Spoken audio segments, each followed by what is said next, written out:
MSNBC, that is, audience has tanked since the election. The liberal network's viewership is down 47% overall since November 5th and by 52% during prime time. Morning Joe's numbers had already fallen by 38% after host Joe Scarborough and Mika Brzezinski flew to Mar-a-Lago to extend an olive branch to President-elect Donald Trump. Other shows have since clocked all-time lows in the key 25 to 54 demographic. On the other hand, Fox News Channel's primetime viewership has increased by 24% since Trump's win, as conservatives apparently take a victory lap with the right-wing network. And Senator Bernie Sanders said Democrats lost the 2024 presidential election because they relied too much on talking about race, gender, and sexual orientation, warning that candidates shouldn't hang your hat on identity politics. Sanders, a progressive independent who caucuses with Senate Democrats, said Vice President Harris didn't spend enough time talking about how to help working class Americans by raising the minimum wage and lowering the cost of health care. And Democratic mega donor John Morgan said Vice President Kamala Harris should be disqualified from running for office again, he said, over her campaign spending. Morgan told News Nation's Chris Cuomo on Monday that Harris's reported campaign spending is concerning, citing reporting that said her campaign spent $1.5 billion in just 4 months. The Harris campaign has been under scrutiny in recent weeks for the amount spent and unknown outstanding debt. And in some good news for Democrats, Democratic congressional candidate Derek Tran has defeated Republican incumbent Michelle Steele for a House seat representing California's Orange County and Los Angeles. Now, this is after a contentious race that centered on the candidate's Asian American identities and use of aggressive anti-China messaging. Tran, an Army veteran, narrowly won, and the race actually came down to just a few hundred votes. His victory over Steele flips the 45th Congressional District blue, making it one of 2 districts to do so in a state that has largely shifted right.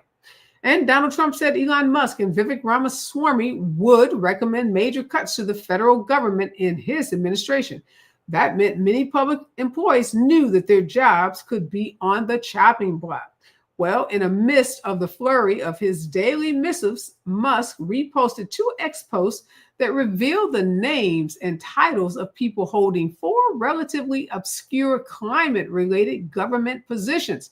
Now, each post has been viewed tens of millions of times, and the individuals' names have been subjected to a barrage of negative attention. At least one of the 4 women named has deleted her social media accounts altogether. This is the news of the day, and this is Areva Martin in Real Time, and I'm your host, Areva Martin. This is your one-stop destination for today's trending news, expert analysis, and my unfiltered opinions. This is hour 2 of Areva Martin in Real Time, and this is the hour where we go a little deeper, where we dig behind the headlines and bring you those stories that people are talking about. Well, it is Thanksgiving Eve. Tomorrow's Thanksgiving Day, and Friday, Saturday, Sunday. Those are Thanksgiving weekend days. So that means lots of shopping on Black Friday, but also lots of folks going to the movie theaters, getting away from politics, turning off the news, turning off their alerts from news networks just to spend time with family and friends and to take in some of the great movies that are at the big screen. Because remember, a couple of years ago, we couldn't go to the movies. Folks were afraid to go out. The movie industry was dying because of the pandemic. Well, it's back, and it's back with a vengeance. And there are a lot of big screen movies with really amazing actors. So you can enjoy some family time. And if you're like me, you don't really like going to the theaters and you just want to sit at home on your couch or in a comfortable chair and watch some great movies, you can do that as well, because Prime and Netflix and some of the other streamers have some really good movies, not to mention the Christmas movies. This is the weekend where folks will start binging Christmas movies, and Lifetime and Hallmark and some of those stations have done a slightly, I will say slightly, I grew up watching those movies and love Christmas movies, a slightly better job with diversifying their cast. I know Vivica Fox is in a Christmas movie with Jackie Harris, Harry, that is, and some other African-American and Latino actors who will be in some Christmas movies. So if you like Christmas movies, this is also the weekend to start binging those movies as well. friend of mine posted on Facebook that he had already identified about 94, 94 Christmas movies that are available to watch this holiday season. So you got to be a diehard Christmas movie fan if you're going to watch 94 Christmas movies.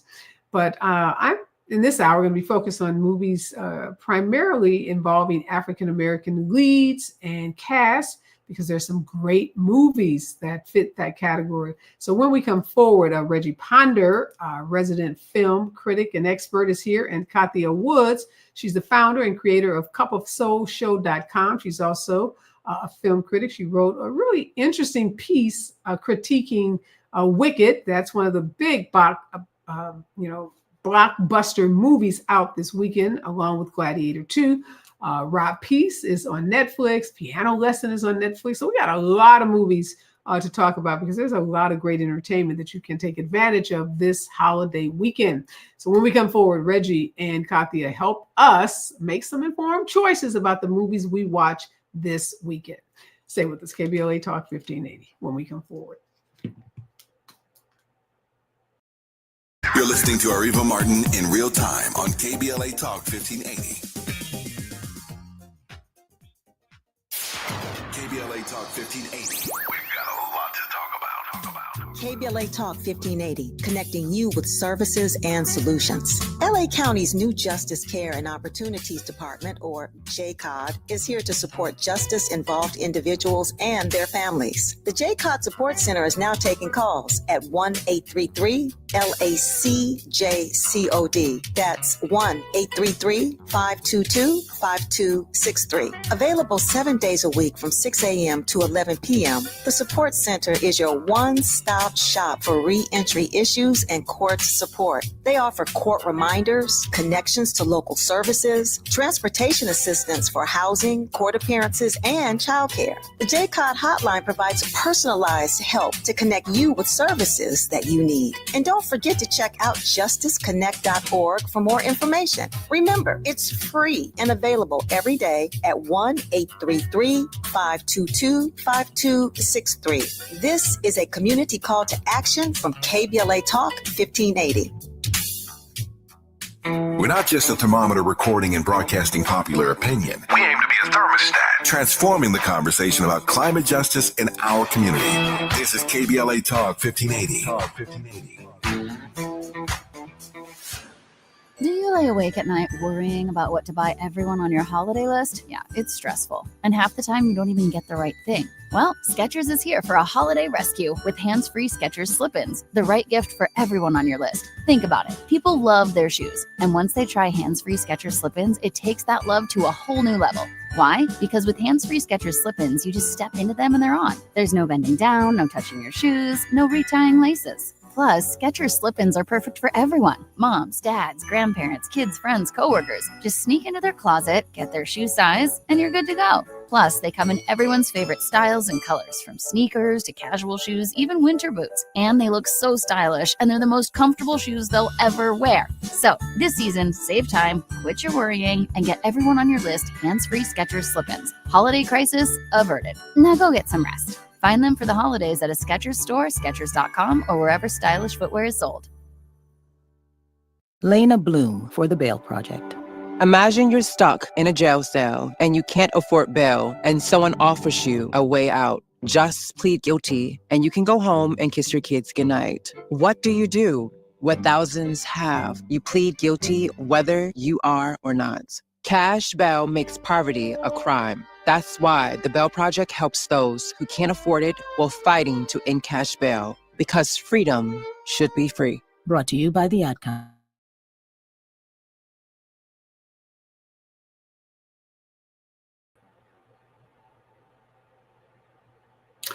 When it was announced that the sequel to the classic Gladiator would be made after 20 years, no one could have imagined the storm it would bring to the cash window. Well, Gladiator 2 made a grand box office debut with an impressive $55.5 million earnings at the U.S. box office. Now, that's quite a feat for a historical saga. And that Gladiator 2 is playing on about 3,500 screens with an average theater earnings of about 15,000, making it apparent that the movie will continue its successful run.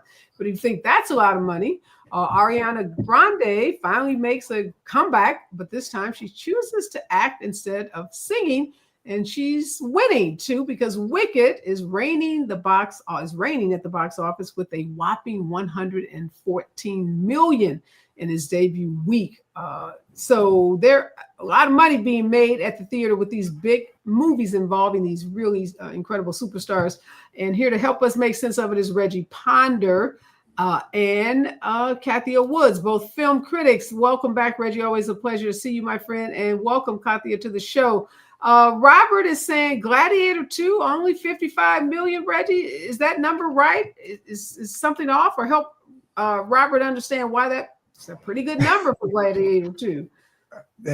Firstly, it's always so glad to see you, Areva. And I just want to mention, because you mentioned about the Christmas movies, is that BET has eight Christmas movies out as well. So if your friend identified that there will be I don't know 100 and something Christmas movies, we can also support BET, which will have some out as well.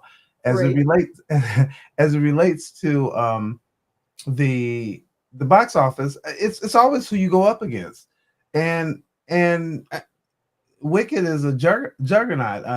Obviously, you talked about Katia wrote a very interesting article, so we'll get into Wicked a little bit later. But always good to see you too, as well, Katia. But it's who you go up against. I always believe that the box office shortchanges women. It just does. Women are 52% of the box office, yet most of the film critics are men. So I'm so glad that you have somebody like a Katia Woods on the show.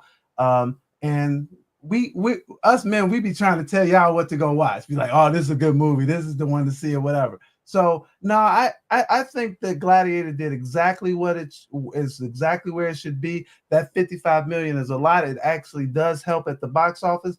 It is a pretty brutal film. So men might go to this one a little bit more than women, and the box office for this holiday just has something for everybody. So that would be my short answer. What do you say, Katia? I mean, all the reviews suggest that was 55 million. I mean, they were ecstatic over that amount, particularly given the kind of movie that this is. And obviously, can't go wrong with Denzel Washington in the movie. So pretty much anything he touches turns to gold. But were you surprised? Did you think there would be a bigger box office for Gladiator 2? No, I mean, it's like Reggie said, this is a movie that appeals more to people that like action, more to men. The biggest name in the film is Denzel Washington. No shade to Paul Mescal or Paul and Pedro, but he's the reason why people are coming, right? He is the most interesting thing in the movie, and as Reggie stated, is a very bloody, is very violent, and also it is a sequel to a very beloved, very award-winning film. Russell Crowe won Best Actor, won Best Picture, Director. It just cleaned up at the Academy Awards. So that's always hard to follow because people are going into this movie wanting to relive this. I think 55 million is very respectable. We also got to remember it's a marathon, right? I think by the time we're done with this holiday weekend, a lot of kids were off all week. A lot of people were off all week. We're counting Thursday, Friday, Saturday, and Sunday. So it's a longer box office week.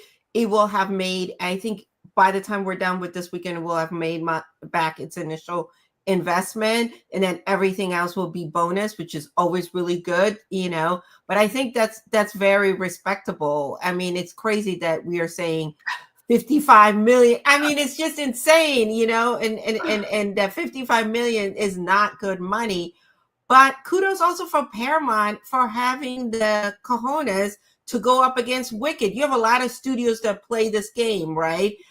Red One came out early, even though The Rock is in it, to avoid the Wicked Gladiator being in there. But Paramount said, no, there's something here for everybody. And as I said, to my audience, go see Wicked one day. And then, go see, if you're a couple, go see Wicked for your girlfriend. and then she turns around and sees, Gladiator for You. It's a win-win for everybody except little kids. It's not appropriate for little kids. Yeah, that red one took a big dive the second week. It came out with some big, strong numbers that, Dwayne Rock, a Christmas movie, but apparently by week 2, didn't have a lot of staying power, which Christmas movies can be more challenging as well because there are 94 million of them on cable and streaming. Let's talk about, obviously we're going to talk about Wicked, and Katya, you wrote a very insightful piece. So why don't we just jump right in it? I read your piece and I think you liked the movie. You did have some critique of it though. You thought Cynthia Erivo was excellent, but there were some shortcomings with the script, you thought, and definitely thought it was too long and no need for the second version or this, installation that's coming in November of next year. So tell us what your main critique of Wicked is. I do think it's a little too long, right? For your younger audience member, the Broadway show is long enough, and that is with an intermission. So I don't understand this part 1 and part 2 and why we had to finish with Gravity. And I think it's just, I get it. It's a way to make more money, but there's also such a thing as box office fatigue. I enjoyed Ariana Grande, but anybody who's seen the Broadway musical knows that Elspeth is the bigger role. It is the one, Indina and Kristen, who originated these 2 roles. Indina won the Tony for it. Cynthia just has the meteor role. It's more complex. Again, this is no shade to Ariana Grande, but she's not playing someone that is so far removed from who she is as a person. She's very bubbly. She's very cheerful. She's very girly. So for her, this is not that much of a stretch. Not to mention, Cynthia, in my opinion, has the harder pieces of music to sing.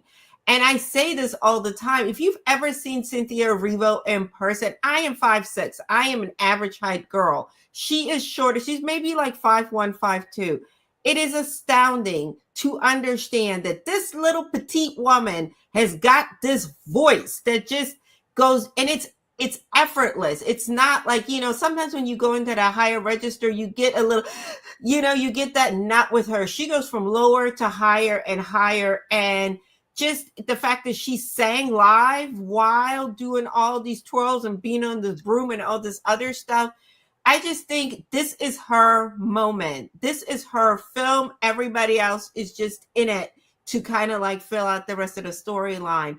And again, I think, it has some moments where it drags a little bit, but she is the reason for you to go see it. Again, I love Michelle Yee, but she was out of her element because she's not a singer. We got to stop doing that too, hiring people just because they're a name that can't sing. She does this thing that a lot of us call talking singing, when, they have to change the music because a person doesn't have the vocal range. And again, I love her, adore her, but she was clearly out of her element with the singing parts. Hire singers, and I think, but again, this is Cynthia's moment, and this is why everybody's talking about her, because she absolutely, this is her thing. If you saw her Celie in The Color Purple, like she just took advantage of everything that movie had to offer and just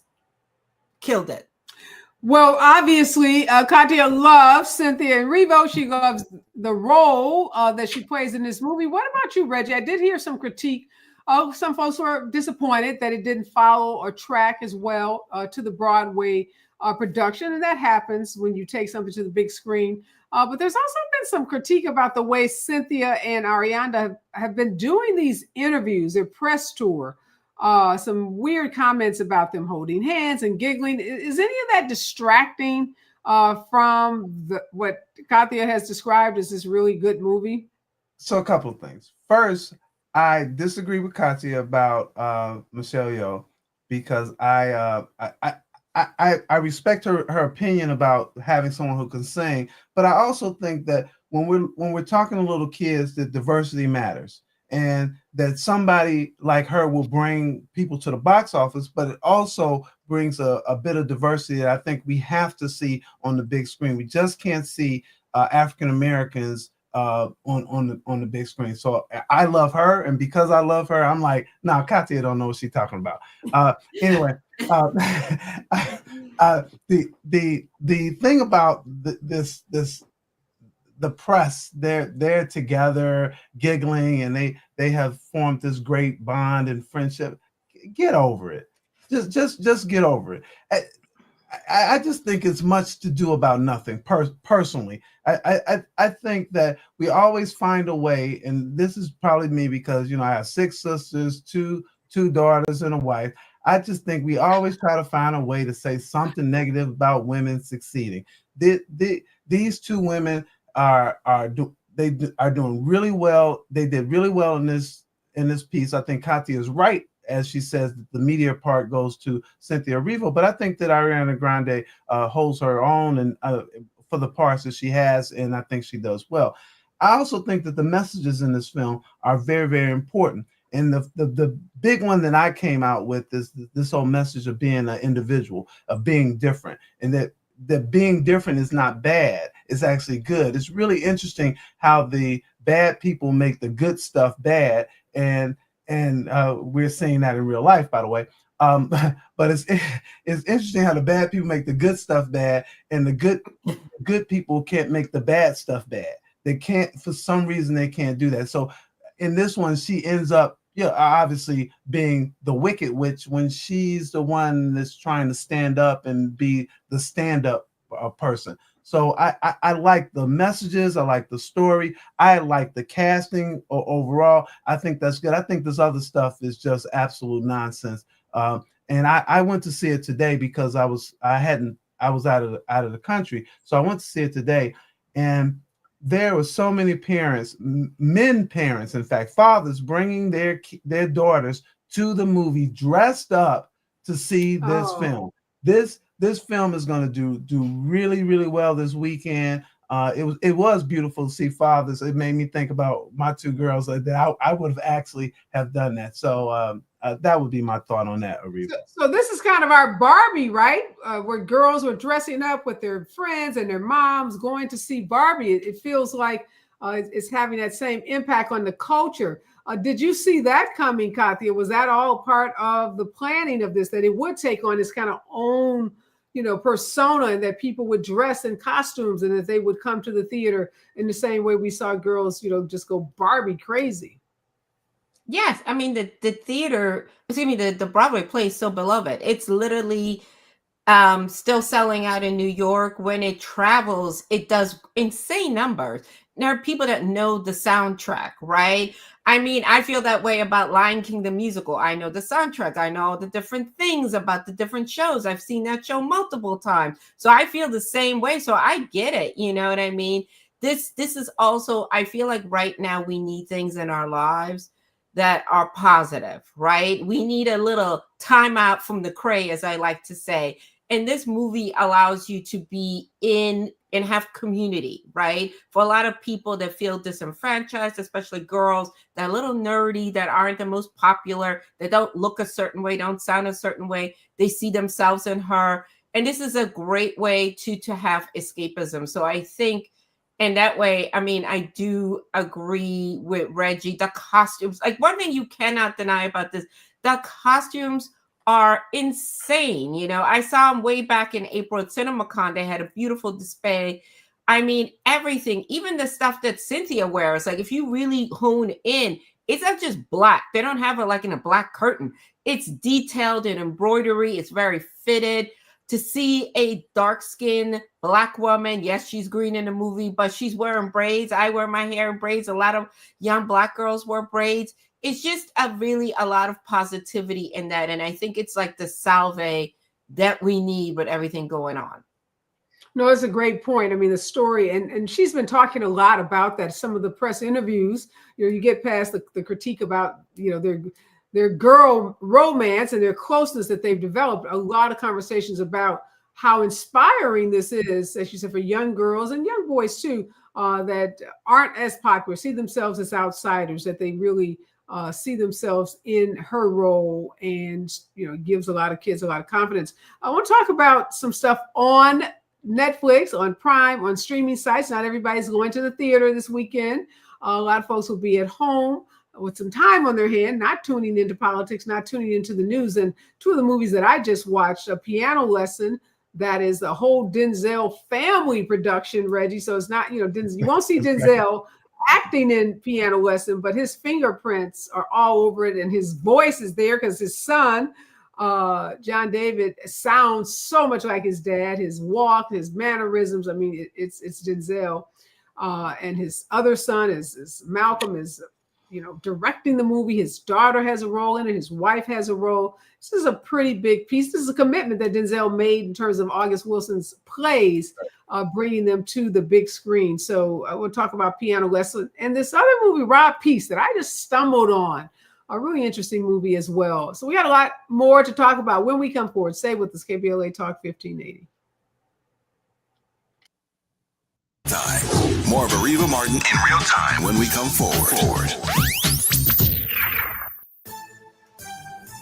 I'm Amber Payton with 4 things you should know from BIN News. Walmart is ending some of its diversity initiatives and removing certain LGBTQ-related merchandise from its website. The retail giant is also starting to wind down a nonprofit it started in 2020 after the death of George Floyd that funded programs for minorities. Wall Street is closing with stocks lower. This comes after a release of data showing inflation slightly rose last month by 0.2%. It also showed a yearly inflation rate of 2.3%. Black D.C. Mayor Muriel Bowser is under scrutiny for missing receipts from trips to Miami, Dubai, and the Masters, potentially violating ethics rules. And Virginia State University now offers the first Council of Social Work accredited Master of Social Work program at an HBCU, retroactively accredited to 2022. The program trains mental health professionals to support communities and promote social justice. Get BIN News on demand 24/7 at BINnews.com. Let's start in Chino Hills, 71 southbound, slowing down away from Chino Hills Parkway as you continue ahead to the 91 freeway. The 91 eastbound slows in Anaheim, leaving the 5, becoming very slow ahead at Imperial Highway all the way to Green River. The 241 northbound, that's still a mess away from the Windy Ridge Toll Plaza to the 91 freeway. Tough in the Cajon Pass. 15 northbound, leaving the 210 all the way to the 138.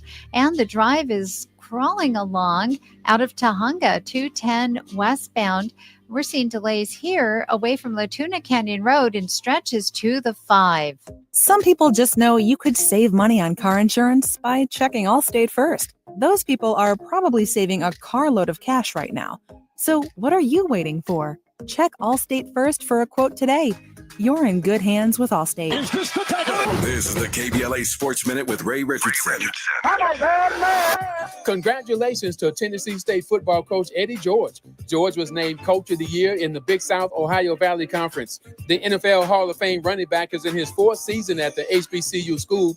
George led Tennessee State to a 9-3 record and the team's first appearance in the NCAA Division I AA playoffs since 2013. Tennessee State has a first-round game Saturday night at undefeated Montana State, 7:15 kickoff local time. You can catch the game live on ESPN2. If you're a Tennessee State alumnus, show your support for George and the Tigers. Congratulations also to Crenshaw High School football coach Robert Garrett. Garrett earned his 290th win at Crenshaw, giving him the record for all-time wins for football coaches in the LA City Section Conference. Garrett has been in Crenshaw since 1988. No debates, no speculation, just the info you need. That's your KBLA Sports Minute. I'm Ray Richardson on KBLA Talk 1580.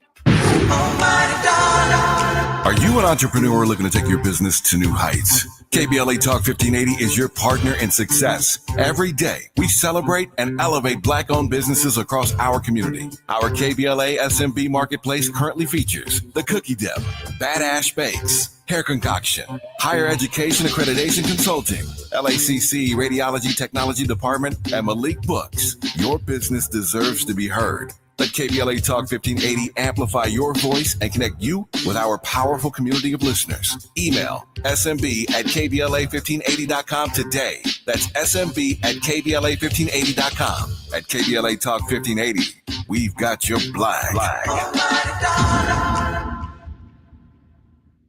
Become a U.S. citizen with the help of the Los Angeles Public Library. Get free and confidential information on immigration and citizenship. Visit lapl.org/NAI to find your nearest library or call us at 213-228-7390. That's lapl.org/NAI or 213-228-7390 and start your path to becoming a U.S. citizen with the help of the Los Angeles Public Library. Call 213-228-7390 or visit lapl.org/NAI. This season, Chevy brings classic pairings, cookies and milk, mistletoe and kisses, and your holiday plans and a new Chevy. Silverado 1500 gives you power and capability with 430 pound-feet of torque to haul your holiday tree. Equinox EV and the all-new Equinox offer award-winning quality and style to see you through the holiday season.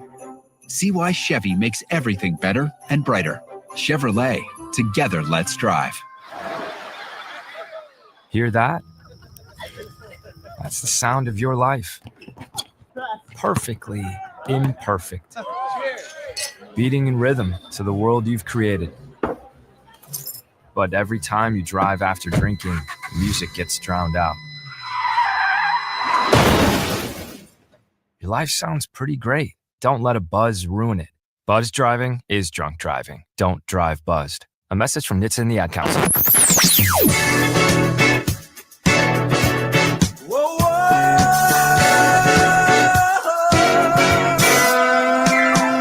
This is KBLA Talk 1580. Talk radio. That's music to your ears.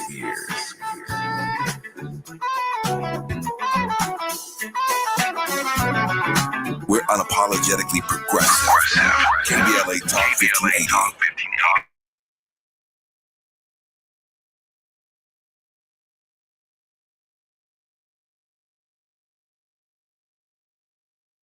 Thanksgiving Eve and Thanksgiving weekend coming up quickly, and there are lots of movies you can check out, either going to the theater or just sitting at home in the comfort of your own home. So a couple of movies I've already checked out that I have just thoroughly enjoyed. One is The Piano Lesson. Katia Woods and Reggie Ponder are here, both film critics. So Katia, let's talk about Piano Lesson. A lot of folks maybe are not familiar with the stage play that was written by August Wilson, or this movie, or the involvement of pretty much the entire Denzel Washington tribe. Talk to us about Piano Lesson. Well, it's based on August Wilson's play of the same name. It takes place in Pittsburgh, where August Wilson is from, where a lot of his work takes place. It is about a working class African-American family post-Reconstruction, and a brother and sister who are kind of having this tug of war over the family heirloom vis-a-vis the piano. And the ancestors and some outside forces are, letting their voices be known concerning this. But this is really about how two people, the piano is a symbolism, but it's also how we as Black people navigate this new world we find ourselves with. Do we deal with the trauma of the past, or do we just say, you know what, we've left the South, we're moving forward, And Boy Willie, which is who John David plays, and Danielle Deadwyler, the amazing Danielle Deadwyler, is Bernice. And they have these opposing point of views, but it's also about a family dealing with tragedy and confronting it and kind of like learning to work through that tragedy and coming together again, because it's hard. I mean, any of us that have siblings, it's a tough relationship. You love this person endlessly, but you don't agree with them on everything, and especially when it comes to your family's legacy, you have different points of views, especially being one older. She's a mother. John, Boy Willie is out here by himself doing him. So it's different perspective, but it's beautifully acted. And I think that the thing I love about August Wilson is, I've said this earlier today, he is the word of, I think, African-American working class Americana storytelling. You don't have to be from Pittsburgh. This could be a family from Chicago, from Los Angeles, Detroit. It's about, the people that migrated for better beginnings, for letting go, for not wanting to be in that crush of, the signs of enslavement. But it's also about how do we as Black people grow and move in a world having still the scars of enslavement. How do we move? How do we deal with that? How do we take our ownership, our place in this world that consistently is telling us that we don't belong and there's no room for us? So, Reggie, talk about the Washington family. I mean, this is Denzel's dream. This is his commitment to bring these August Wilson plays to the big screen. His sons, John David, accomplished actor. What did you think of his role? The directing of the movie by his other son, Malcolm, just the involvement of the Washington family. Yeah. So Reva, the dialogue between John David and Danielle Detweiler, they are slugging it out in this film. It is unbelievable. And I know you said talk about the Washington family, but you can't talk about this film without talking about Danielle Detweiler and the chemistry that the two of them have. I was sitting there in absolute awe just watching them go back and forth. I identify with both of their opinions. Detweiler's character is saying, "Oh, wait a minute, we can't just give away the family stuff. We got to keep it." But Washington is saying, "I need to use this for generational wealth.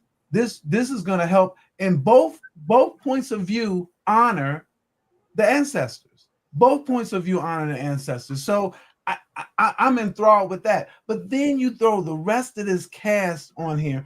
This guy named Ray Fisher, who plays Lyman, is absolutely phenomenal. And then you throw in Samuel Jackson does his thing. So he does his thing. He's solid. He does his thing. But you expect that. I don't know if people expect that from a Ray Fisher and a Michael Potts, because Michael Potts plays his part well as well. So just from a casting perspective, so I'll get back to your question about the Washington family. That means that Malcolm, the way in which he directed these people and put this thing on the screen, makes it just jump off the screen. I heard some people talk about, well, have you seen the one with Charles Dutton? Why would they do this one over again? This playwright is worthy of doing it again, and again. So no shade to the Charles Dutton version. They did their thing, but man, did they update this one and bring this to the screen. So kudos to the Washington family for being entrusted with this work and treating it with the reverence that they should, because this is a must-see. This is one of my favorite movies of the year, so this is a must-see. I didn't help me understand. So, obviously the lead female character played it outstanding. I didn't like her character, but she was just doing her job. But what was that relationship between her and Lyman, the friend of Boy Willie? That seemed a little. I didn't understand it. It didn't seem fully developed to me. Maybe I missed something there. Okay, I will say this, right? So when we meet Bernice is mourning the loss of her husband. She's kind of like been in this, for lack of a better word, if Bernice could have taken to her bed and shut out the rest of the world, she would have done so, right? We also got to remember women around that time. She's a mother. They're like, okay, it's cool you lost your husband, but you need a husband in order to take care of you and this baby. So she's getting pushed into Corey Hawkins' direction, who plays this preacher, right? He got this good job being this elevator person downtown. As he says, he's got this pension. He's getting ready to start a church. He's everything that she's supposed to want into a protector for this next chapter. But he's not passionate. He doesn't light her up. And what Liner Boyd does is he reminds her that yes, she's a mother. Yes, she's a daughter. But she's still a woman. She's still a young woman, and she's still got it going on. So I don't think that scene is meant for them to be riding off into that sunset, but it was him reminding her, like, okay, girl, you're not done yet. You can still underdeveloped to me. It felt underdeveloped. And also, I feel you on that. Yeah. I do feel you on that, Areva. But I thought it was actually a cute twist, and I agree with Katya on this one as well. Is that he actually that spark? You don't see that spark with her with Corey Hawkins. You just don't see it. It's just like she. I don't even know why they would even be getting together. But he. It's always good when somebody be like, "Yeah, girl, you're looking good there." So that's what it was, and I understand because it wasn't fully developed, but I think it was just a moment in time in this film. Yeah, all right. Well, he let I her think know, we all you know? agree. I'm sorry. Go ahead, Katya. I said he just kind of like let her know there's still, she's still got a little spark in her. Once in a while, even when you're married, it's nice to be told you look nice. That don't mean you want to leave your husband, but it's nice to know that you still got a little pep in your step, Yeah, I had that the other day. Somebody said that to me, like, "Yeah, you looking good." Okay, Reggie. Okay. All right. Thank you to the woman that told Reggie he still got a little something going on. Appreciate you. Lifting our brother up. I think we're in agreement. Piano Lesson, a great movie, must see. Check it out. It's on Netflix. When we come forward, we'll talk about Rob Peace. This movie was heavy. It's heavy.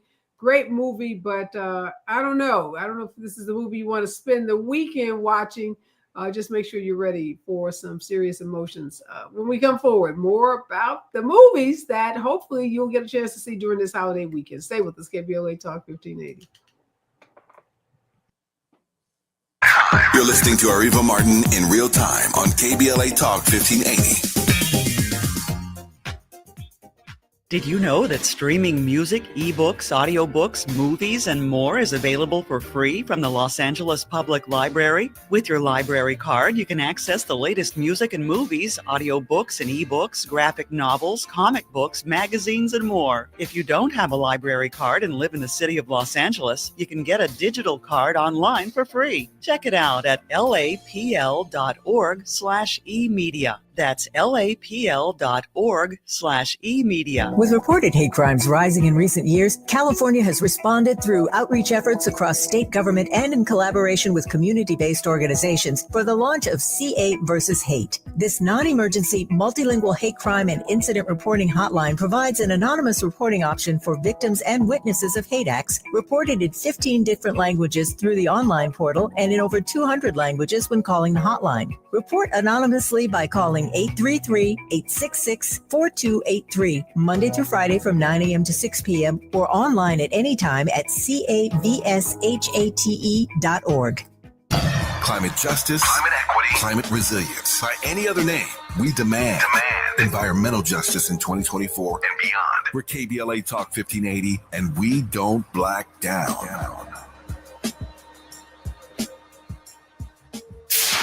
KBLA Talk 1580. We've got a lot to talk about. KBLA Talk 1580, connecting you with services and solutions. The Autopsy Initiative provides a second autopsy free of charge for victims' families who have lost their loved ones due to a police-related death. The services offered through the initiative include the completion of a second autopsy, disclosure of preliminary findings, and a final autopsy report. A police-related death is when an individual is harmed by police officers using deadly force, which results in an individual's death. Police-related death includes in-custody deaths, including those that arise during contact with law enforcement officers during arrest, pursuit, booking, transport, or incarceration. The Autopsy Initiative has a team of board-certified pathologists on call. An autopsy request may be completed by anyone with a close relationship with the victim, which may include the victim's spouse, partner, relative, close friend, or lawyer. To request a free second autopsy for a victim of police violence, please visit knowyourrightscamp.com. That's knowyourrightscamp.com. Then click on Autopsy, then click on Request. At KBLA, we believe in justice for victims of police violence. We say their names, and we don't black down. This is a community call to action from KBLA Talk 1580.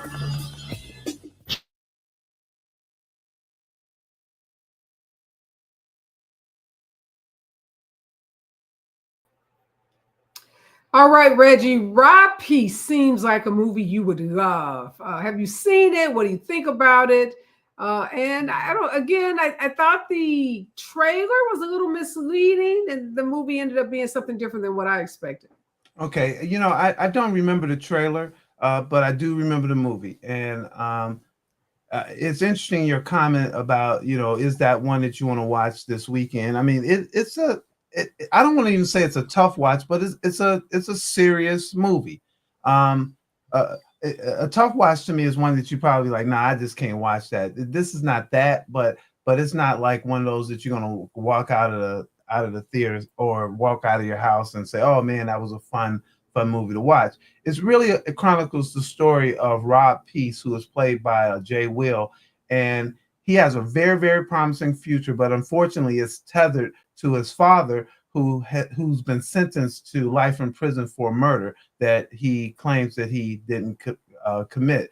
Chiwetel Ejiofor is his father, and Chiwetel also is the director of this particular film. His devoted mother is Mary J. Blige, and may I say the Academy Award nominee, Mary J. Blige. And she's really trying to keep him on the straight and narrow.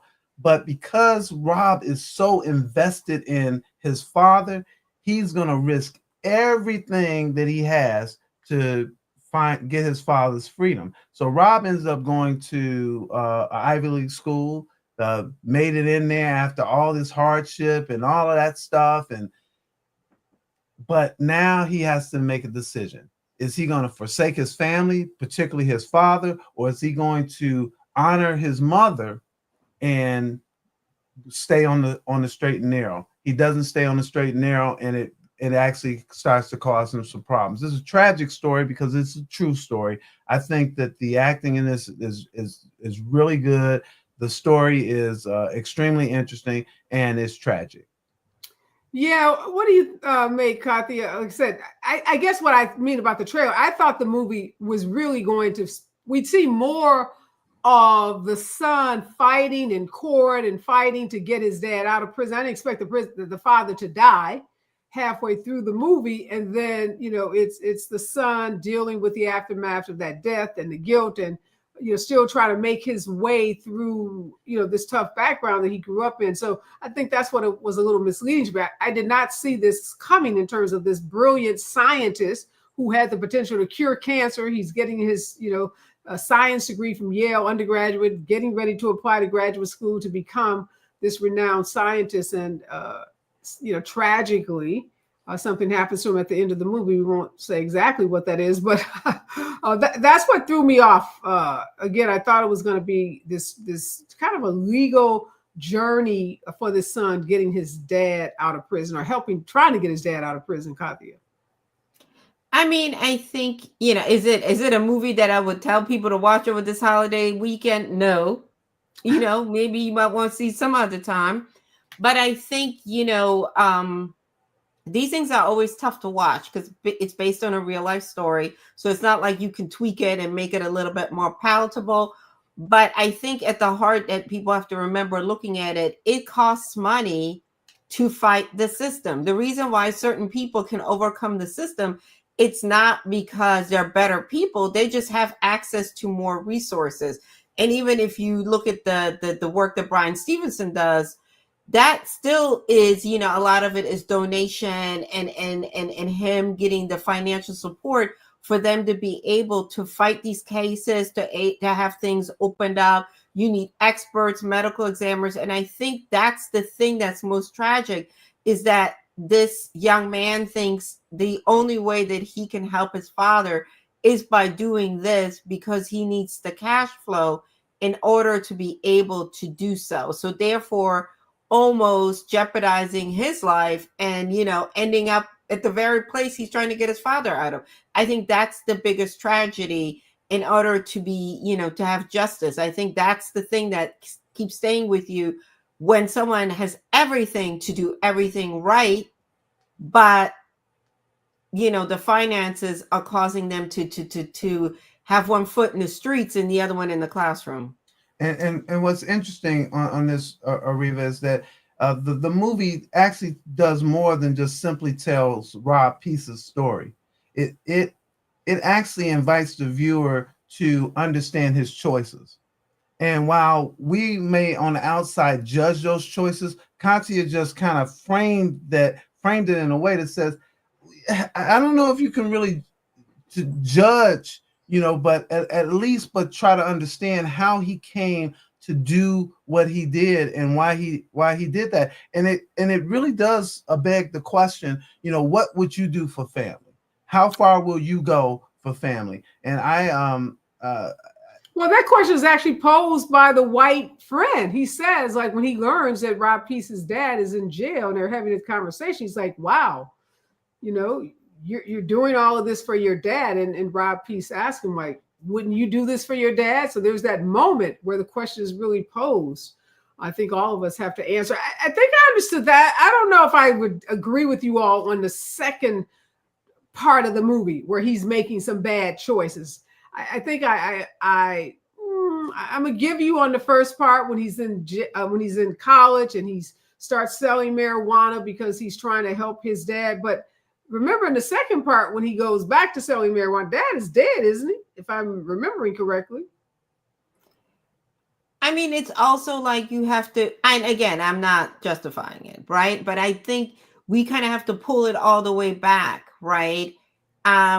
His mother is his primary caretaker, right? And she's doing the best that we can. We go back to needing people in your life who's going to step up to be that male role model. It doesn't mean that mothers aren't doing amazing job raising young men, but it does take two people, whether that is your grandfather, someone else, to step in to kind of like take some of this burden off of his shoulder, because he feels like he is the man of the house. There's no one else. No one's coming to save them, so to say.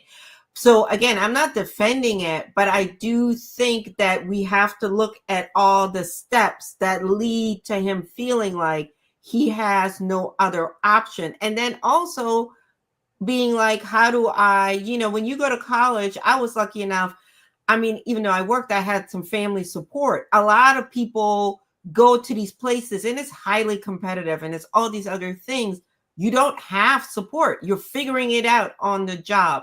So again, I'm not defending his choices, but he is learning on the job, to put it politely. And if I may, Areva, I totally understand where you're coming from when you say that that you don't agree there. But when you listen to a lot of NBA players, black NBA players, they'll tell you that the difference between them and their white counterparts is that what they have to do is they have to go backwards and help their family. The white NBA players, they don't have to do that because their family's okay.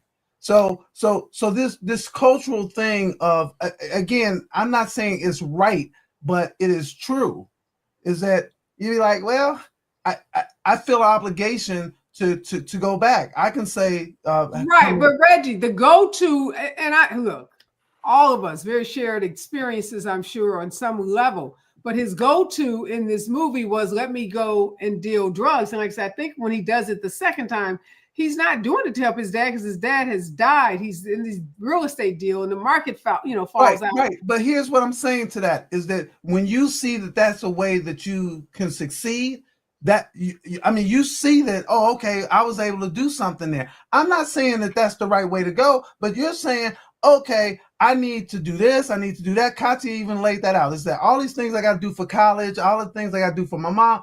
But you all are creating a scenario that the movie that's not true to the movie.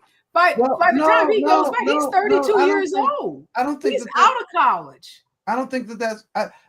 But he still has family. He still has goals. He's still trying to figure out how he's going to navigate the system. And if you watch the series Snowfall, you would say, even while watching Snowfall, that that's what happens to that character. Is that character does the same thing. It's like they could get out, but then they're like, well, it's affording me the opportunity to do that. It's a bad choice. I'm not saying it's a good choice. I'm saying I understand where that comes from. It's addictive. It's addictive to what the money can offer you, which is choices. I think we all are saying the same thing, that we should not be relying on that to be your get out of jail card, right? Well, and I think in for this him, case, it doesn't get him out of jail. It gets him killed. I just gave away the spoiler alert. The man dies, the brilliance of this man. But real quickly, before I let you guys go, Bruce Willis is basically paid tribute to in the Red One. You guys like it, hate it? What do you think? This is Dwayne Johnson's. I'll let Katia do the last thing is that I didn't get to see it, unfortunately, because I was out of the country. So it's all on Katia.